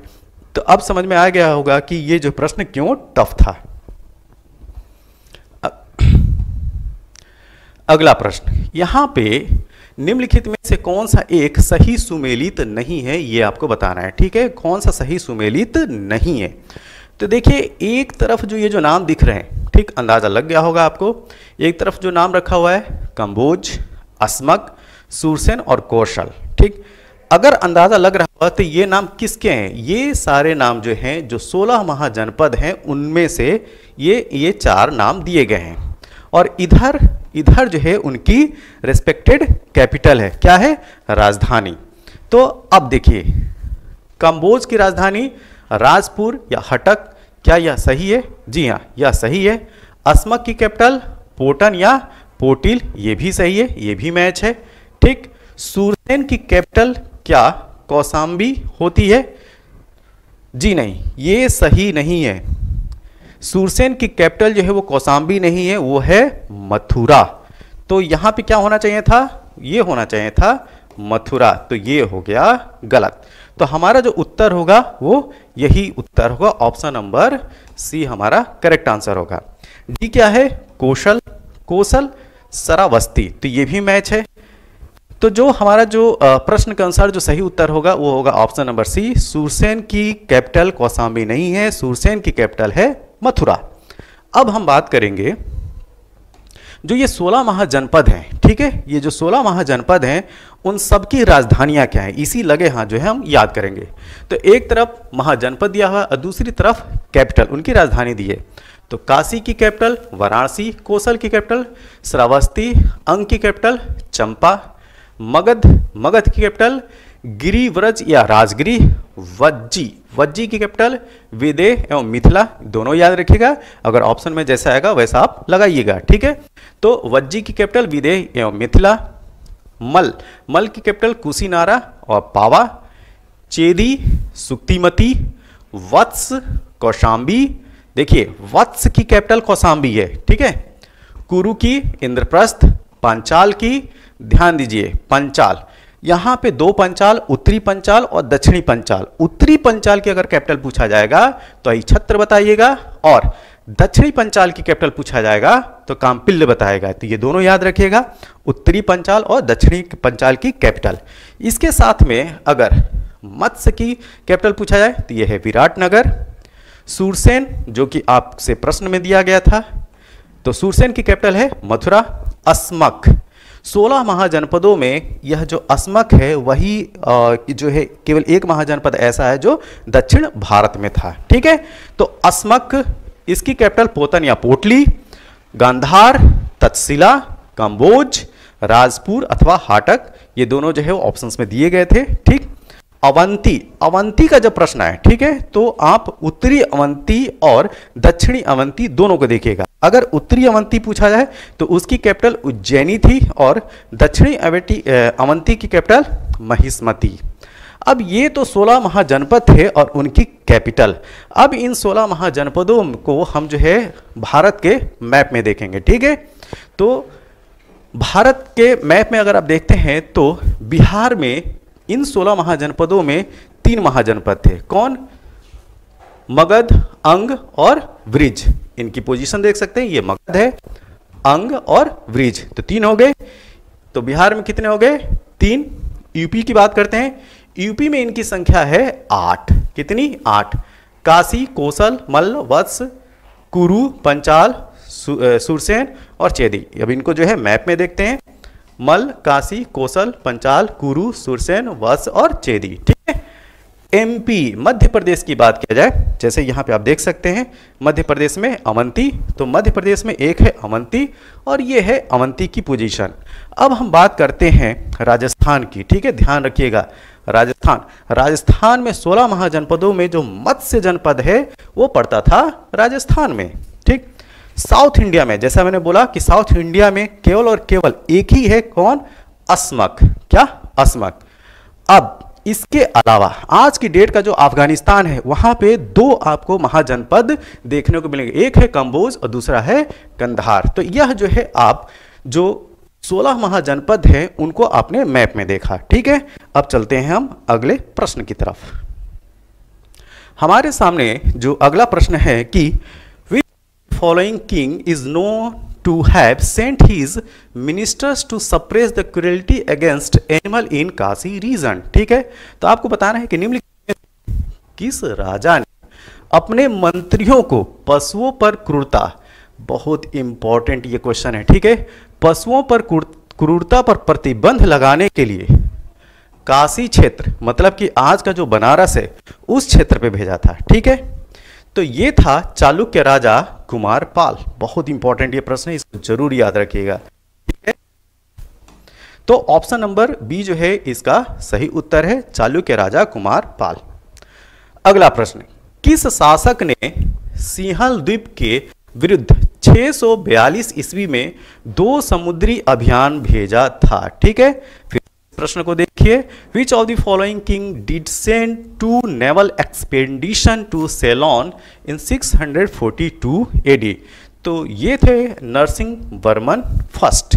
ध्यान दीजिएगा, Narasimha Varman first. Option number B इसका सही उत्तर है। अगला प्रश्न, शेरशाह सूरी का अंतिम अभियान निम्नलिखित में से किस राज्य के विरुद्ध था? तो ये था कालिंजर। तो शेरशाह का जो अंतिम अभियान होता है वो होता है 1545 में। ठीक है, 1545, 1545।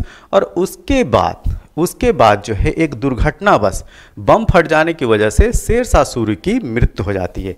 तो इसका जो अंतिम अभियान था वो कालिंजर का अभियान था, इसको याद रखिएगा। ठीक है, अब अगला प्रश्न, निम्नलिखित घटनाओं पर विचार कीजिए और इन्हें कालक्रमानुसार व्यवस्थित करना है। ठीक है, तो यहाँ पे जो है वो 4 युद्धों के नाम दिए हैं। कन्नौज का युद्ध, जिसको बिलग्राम का युद्ध भी बोलते हैं, यह 1540 ईस्वी में होता है। ठीक है, चौसा का युद्ध 1539 ईस्वी में होता है। तालीकोटा का युद्ध 1565 ईस्वी में होता है। खानवा का युद्ध 1527 ईस्वी में होता है। प्रथम पानीपत के युद्ध के जस्ट 1 साल बाद। ठीक है। तो अब हमको जो है यहाँ पे चारों युद्धों के जो ईयर हैं वो पता चल चुके। अब इनको जो है हम काल क्रमानुसार जो है व्यवस्थित कर सकते हैं कि पहले कौन हुआ, फिर उसके बाद में कौन हुआ और लास्ट में कौन हुआ। ठीक है, तो यहाँ पे पर किसका, जी हाँ, खानवा का युद्ध मतलब कि चौथा। उसके बाद खानवा के बाद चौसा का युद्ध 2। उसके बाद बैटल ऑफ कन्नौज या बिलग्राम का भी युद्ध इस जानते हैं, तो ये हो गया 4-1। और 1565 में होता है तालीकोटा का युद्ध 3, तो 4-2-1-3। ऑप्शन नंबर ए इसका जो है वो सही उत्तर है, ऑप्शन ए। अब हम क्या करेंगे कि ये जो युद्ध थे, ठीक, ये युद्ध जो है किस वर्ष लड़े गए ये तो आपको पता चल गया, और किनके बीच लड़ा गया इसको भी देख लेते हैं, क्योंकि प्रश्न थोड़ा सा ट्विस्ट कर दिया अगर इसी फैक्ट में, तो दूसरे तरीके के प्रश्न बन सकते हैं कि ये जो युद्ध जो है वो किनके बीच में लड़ा गया। ठीक है, तो कन्नौज का युद्ध जो है 1540 ईस्वी में होता है, किसके बीच में, हुमायूं और शेरशाह सूरी के बीच में। चौसा का युद्ध 1539 ईस्वी में होता है, किसके बीच में, जी हाँ, हुमायूं और शेरशाह सूरी के बीच। तालीकोटा का युद्ध 1565 में होता है, बहमानी और विजयनगर एम्पायर के बीच। खानवा का युद्ध होता है 1527 में, बाबर और राणा सांगा के मध्य। अगला प्रश्न जो है वो एसर्शन और रीजन बेस्ड है। ठीक है, तो कथन और कारण बेस्ड है। अब इसको देखते हैं, कथन क्या है, Maratha emerge as the strongest native power in India after the decline of Mughal empire. ठीक है, तो मुगल साम्राज्य के पतन के बाद सबसे शक्तिशाली देश शक्ति के रूप में उभरे। क्या मराठा जो है सबसे शक्तिशाली देश शक्ति के रूप में उभरे? क्या स्टेटमेंट सही है? जी हाँ, यह कथन बिल्कुल सही है, तो ये तो सही है। अब कारण देखते हैं, Maratha were the first ruler who have a clear concept of United Indian Nations, मतलब कि मराठा पहले शासक थे जिनके पास एकीकृत भारतीय राष्ट्र की संकल्पना थी। जी हाँ, ये बात सही।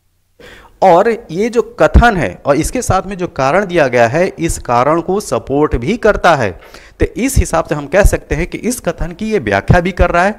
तो हमारा जो सही उत्तर होगा क्या होगा, ऑप्शन नंबर ए। ठीक है, क्या ए और आर दोनों सही हैं, और आर ए की सही व्याख्या भी करता है। अब चलते हैं अगले प्रश्न की तरफ। हमारे सामने जो अगला प्रश्न है कि निम्नलिखित में से कौन सी मुद्रा, ठीक है, करेंसी की बात की जा रही है, छत्रपति शिवाजी के राज्य में प्रचलित रजत मुद्रा नहीं थी। मतलब आपको बताने कि कौन जो है सिल्वर वाली करेंसी नहीं थी। ठीक है, Which of the following coins was not a silver coin currency in the kingdom of Chhatrapati Shivaji? तो यहाँ पे जो 4 ऑप्शन दिया गया है, ठीक है, रुपया, लारी, टका, रुका।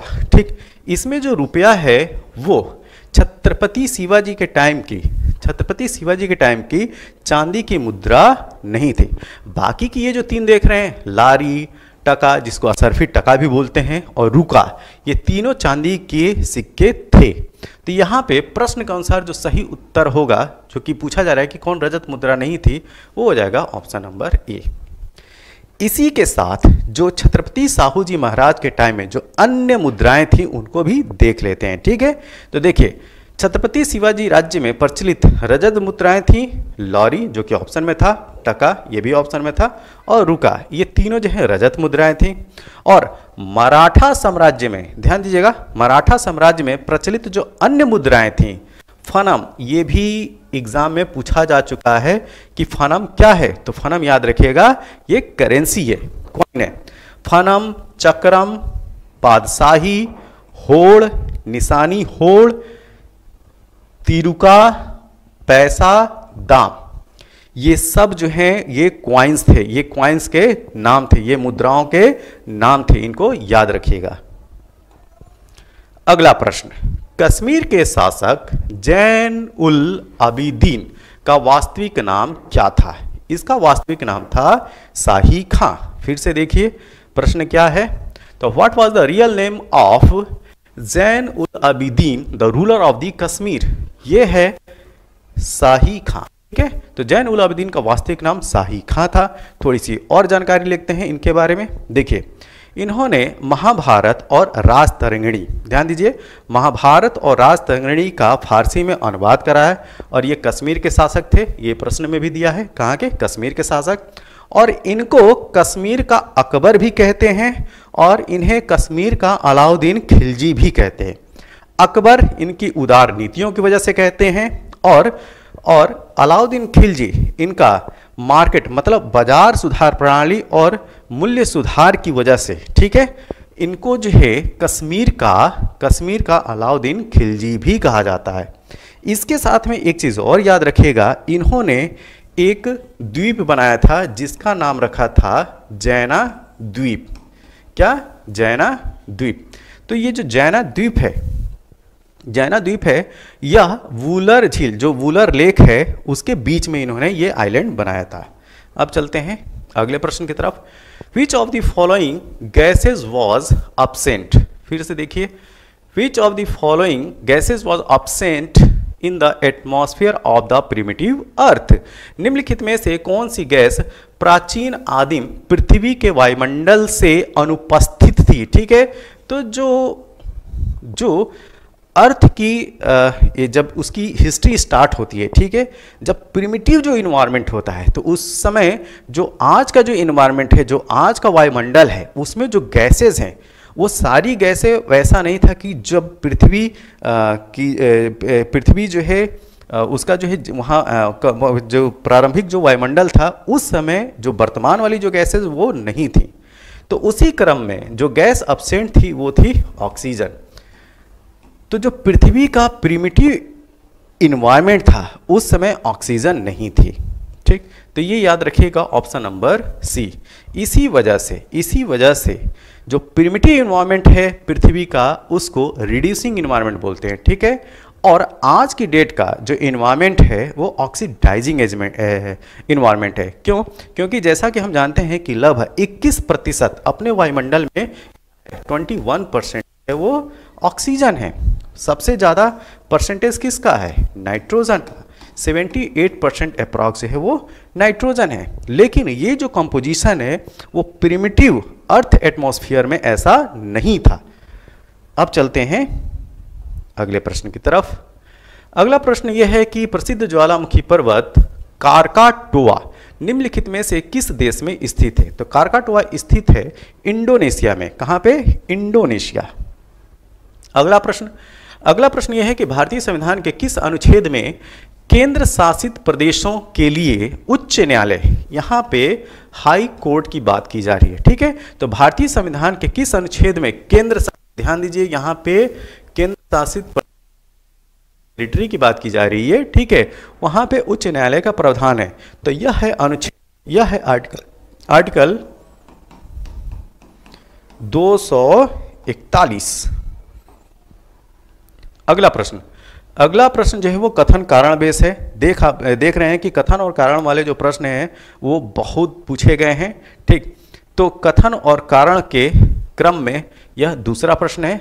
यहाँ पे देखिए, कथन क्या है? The council of state is not subject to dissolution. ठीक है, राज्यसभा का विघटन नहीं होता है। तो जी हाँ, आर्टिकल 83 के अनुसार, ठीक है, आर्टिकल 83 के अनुसार यह एक परमानेंट बॉडी है। राज्यसभा का डिसोल्यूशन मतलब उसकी वो जो है खत्म नहीं होती है, कभी वो डिसॉल्व नहीं होती है। ठीक, कारण यहाँ पे क्या दिया है? 1/3 of the its member retired on the expiration of every second year. ठीक, उसके यथासंभव 1/3 सदस्य हर दूसरे वर्ष सेवानिवृत्त हो जाते हैं। देखिए, ये स्टेटमेंट तो सही है, लेकिन राज्यसभा का विघटन नहीं होता है, इस बात की यह व्याख्या नहीं करता है। ठीक है, कि उसके 1/3 सदस्य जो है हर दूसरे साल सेवानिवृत्त या रिटायर हो जाते हैं। तो यहाँ पे दोनों स्टेटमेंट तो सही है, कथन और कारण दोनों सही हैं, लेकिन कथन असर्शन की सही व्याख्या नहीं करता है। ठीक है, क्या? आर। तो इस हिसाब से जो हमारा जो सही उत्तर होगा वो होगा ये, ए और आर दोनों सही हैं, परंतु आर ए की सही व्याख्या नहीं है। तो यहां पे उत्तर हो गया ऑप्शन बी। अगला प्रश्न, निम्नलिखित कथनों पर विचार कीजिए और इन कथनों में से कौन सा और या कौन से सही है। ठीक है, राष्ट्रपति की तरह उपराष्ट्रपति का चुनाव भी अप्रत्यक्ष होता है। अप्रत्यक्ष मतलब इनडायरेक्ट। जी हां, भारत में राष्ट्रपति और उपराष्ट्रपति, प्रेसिडेंट और वाइस प्रेसिडेंट का जो इलेक्शन होता है वो इनडायरेक्ट होता है। यह स्टेटमेंट तो सही है, पहला कथन सही है। अब दूसरा देखते हैं। दूसरा स्टेटमेंट ये है कि राज्यों की विधायिकाओं के सदस्य दोनों के चुनाव में महत्वपूर्ण भूमिका निभाते हैं। ये जो स्टेटमेंट है गलत है। ठीक, देखिए, राज्य की जो विधायिका है, मतलब कि जो लेजिस्लेटिव असेंबली है, केवल राष्ट्रपति के चुनाव में लेजिस्लेटिव असेंबली के मेंबर पार्टिसिपेट करते हैं। तो राष्ट्रपति के चुनाव में लोकसभा, राज्यसभा और लेजिस्लेटिव असेंबली के मेंबर जो है वो पार्टिसिपेट करते हैं। लेकिन उपराष्ट्रपति के चुनाव में केवल लोकसभा और राज्यसभा के ही मेंबर पार्टिसिपेट करते हैं। स्टेट लेजिस्लेटिव असेंबली के जो मेंबर होते हैं वो पार्टिसिपेट नहीं करते। तो यहाँ पे जो दूसरा ऑप्शन है वो क्या हो जाएगा, गलत हो जाएगा। तो इस प्रकार से हमारा जो सही उत्तर है वो क्या हो जाएगा, यस, उत्तर एक जो है यह सही है। अगला प्रश्न, किसी राज्य के राज्यपाल संविधान के निम्नलिखित में से किस अनुच्छेद के अंतर्गत विधानमंडल के अवकाश के दौरान, ठीक, तो विधानमंडल के अवकाश के मतलब यह है कि अगर अगर बोला जाए कि जो स्टेट लेजिस्लेटिव असेंबली है, जो विधानसभा है, वो अपने कार्य सत्र में नहीं चल रही है, ठीक है, तो उस दौरान अध्यादेश जारी कर सकते हैं। तो आपको उस अनुच्छेद, उस आर्टिकल का नाम बताना है। ठीक है, तो वह आर्टिकल है 213। राज्यपाल अनुच्छेद 213 के तहत अध्यादेश ला सकते हैं। और अगर केंद्र में बात किया जाए तो राष्ट्रपति को यह अधिकार जो है, अध्यादेश लाने का अधिकार आर्टिकल 123 के तहत मिलता है। तो ये दोनों आर्टिकल आप याद रखिएगा। इस प्रश्न के अनुसार जो सही उत्तर है वो है ऑप्शन नंबर बी, अनुच्छेद 213। अगला प्रश्न ये है कि NITI Aayog was established in India. Bharat में नीति आयोग की स्थापना जनवरी 2015 में की गई। ठीक, तो 2015 में नीति आयोग की जो स्थापना की गई थी वह कैसे की गई थी, यह आपसे पूछा जा रहा है। तो नीति आयोग की स्थापना न तो भारत के संविधान, न तो लोकसभा राज्यसभा में किसी एक्ट के या विधेयक के द्वारा यह जो है वो बॉडी बनी थी, और न तो भारत के संविधान में नीति आयोग से संबंधित कोई प्रावधान था। ठीक है, तो इस प्रकार से ना तो यह एक कॉन्स्टिट्यूशनल बॉडी है नीति आयोग, और ना तो एक वैधानिक संस्था है जिसको पार्लियामेंट में एक्ट के थ्रू लाया गया हो। ठीक है, तो ये दोनों नहीं है। ये क्या है, एक एग्जीक्यूटिव बॉडी है जिसकी formation union cabinet passing a special resolution, तो संघीय मंत्रिपरिषद द्वारा पारित एक विशिष्ट प्रस्ताव से इस बॉडी को बनाया गया। तो नीति आयोग हो या 1 जनवरी 2015 से पहले जब नीति आयोग नहीं था, तो इससे पहले यही था योजना आयोग, प्लानिंग कमीशन। तो प्लानिंग कमीशन भी जो है इसी तरीके से बना था और नीति आयोग भी इसी तरीके से बना है। कैसे? ऑप्शन नंबर सी, संघीय मंत्रिपरिषद द्वारा पारित एक विशिष्ट प्रस्ताव से। तो ऑप्शन नंबर सी इसका सही उत्तर है। ठीक है, अब इसी क्रम में हम लोग क्या बात करेंगे, जो भारत के संविधान के तहत जो संवैधानिक संस्थाएं, जो कॉन्स्टिट्यूशनल बॉडी हैं, उनके बारे में बात करेंगे और वह किस अनुच्छेद के तहत हैं उनके बारे में हम डिस्कस करेंगे। तो यहाँ पे एक पूरी जो है लिस्ट दी हुई है। इस लिस्ट में एक साइड में कॉन्स्टिट्यूशनल बॉडी दी गई है, संवैधानिक संस्था दी है, और दूसरी तरफ वह किस अनुच्छेद के तहत आती है। जैसे अटॉर्नी जनरल ऑफ इंडिया, ये एक कॉन्स्टिट्यूशनल बॉडी है। ठीक है, तो अटॉर्नी जनरल ऑफ इंडिया जो है वो आर्टिकल 76 के तहत, controller and auditor general of India जिसको CAG बोलते हैं, ये अनुच्छेद 148 के तहत 148, advocate general of state 165 165, state finance commission 243I, state election commission 243K, district planning committee, ध्यान रखिएगा डिस्ट्रिक्ट प्लानिंग कमेटी एक कॉन्स्टिट्यूशनल बॉडी है और किस अनुच्छेद के तहत 243ZD 243ZD के तहत, मेट्रोपॉलिटन प्लानिंग कमेटी, ये भी कॉन्स्टिट्यूशनल बॉडी है। 243 ZE इंटर स्टेट काउंसिल, अंतर्राज्यीय परिषद, ये है आर्टिकल 263। इसका नाम जो है अक्सर पूछा जाता है एग्जाम में। फाइनेंस कमीशन, ठीक, तो फाइनेंस कमीशन ऑफ इंडिया की यहाँ पे बात की जा रही है, ये है आर्टिकल 280 के तहत। Goods and service tax council, जिसको GST बोला जा रहा है, ठीक है, GST काउंसिल की यहाँ पे बात की जा रही है। तो GST काउंसिल 279A के तहत है। आगे इसी क्रम में और संस्थाओं को देखते हैं। UPSC पब्लिक सर्विस कमीशन का प्रोविजन 315 से 323 अनुच्छेद के तहत है। स्टेट पब्लिक सर्विस कमीशन की बात यही सेम, दोनों याद रखिएगा। यूनियन पब्लिक सर्विस कमीशन हो चाहे स्टेट पब्लिक सर्विस कमीशन, ये दोनों जो है कॉन्स्टिट्यूशनल बॉडी हैं और दोनों का अनुच्छेद क्या है, 315 से 323। इलेक्शन कमीशन ऑफ इंडिया की बात आर्टिकल 324 के तहत की गई है। National commission for schedule caste 338 के तहत। National commission for schedule tribes 338A। अब national commission for backward classes बहुत इंपॉर्टेंट है, ठीक, वेरी इंपॉर्टेंट, यह है 338B। Scheduled area and scheduled tribes commission 339। Backward classes commission 340। Official language commission and official language 344, अनुच्छेद 344 या आर्टिकल 344, ये हो गया। और special officer for linguistic minorities, इसको भी जो है इंपॉर्टेंट में रखिए। तो special officer for linguistic minorities, ये भी कॉन्स्टिट्यूशनल बॉडी है और यह है अनुच्छेद 350B के तहत। ये था UPPSC RO ARO के डेली प्रैक्टिस सेट में हमारा 8वां वीडियो।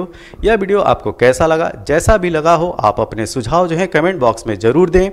और इस वीडियो की PDF के लिए हमारे Telegram channel the Prayagraj institute को ज्वाइन कीजिए और इस वीडियो की PDF को प्राप्त कीजिए। तब तक के लिए थैंक यू, धन्यवाद।